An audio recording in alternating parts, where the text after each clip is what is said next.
America के 7वें बेड़े का जहाज भारत की इजाजत के बिना विशिष्ट आर्थिक जोन में प्रवेश कर गया था। अब ये मामला अमेरिका के लिए भारी पड़ रहा है।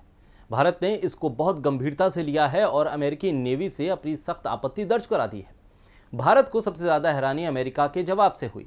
अमेरिका के इस बयान के बाद ये सवाल उठा कि दोनों देशों के बीच प्रगाढ़ संबंध होने के बाद अमेरिका ने ऐसी हरकत क्यों की।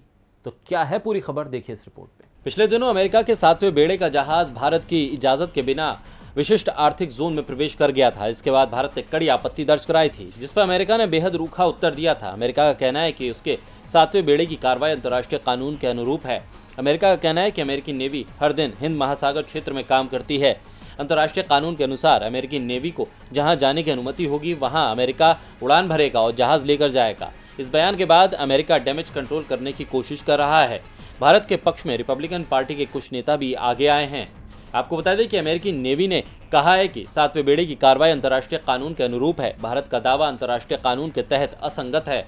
हमने इस तरह का अभ्यास पहले भी किया है और भविष्य में करते रहेंगे। फ्रीडम ऑफ नेविगेशन ऑपरेशन ना तो एक देश के बारे में है और ना एक ही राजनीतिक बयान देने के बारे में। दरअसल शनिवार को अमेरिका के 7वें बेड़े में शामिल नेवी जहाज जॉन पॉल जॉन्स ने भारत के लक्षद्वीपीय समूह के नजदीक 130 समुद्री मील पश्चिम में भारत के विशिष्ट आर्थिक जोन में अपने एक अभियान को अंजाम दिया। खास बात यह है कि ऐसा करते समय अमेरिकी नेवी ने भारत से इसकी इजाजत नहीं ली।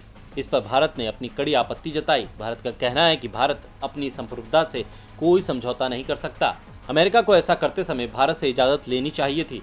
सेनेट के विदेशी संबंधों की समिति के ताकतवर सदस्य और रिपब्लिकन सेनेट टोड यंग ने कहा, अमेरिका के ऐसे काम का असर क्वाइट पर भी पड़ेगा, जो चीन से लड़ाई में महत्वपूर्ण भूमिका निभा रहा है। थिंक टैंक ने यह भी कहा कि भारत अमेरिका के लिए बहुत ही विश्वस्त सहयोगी है।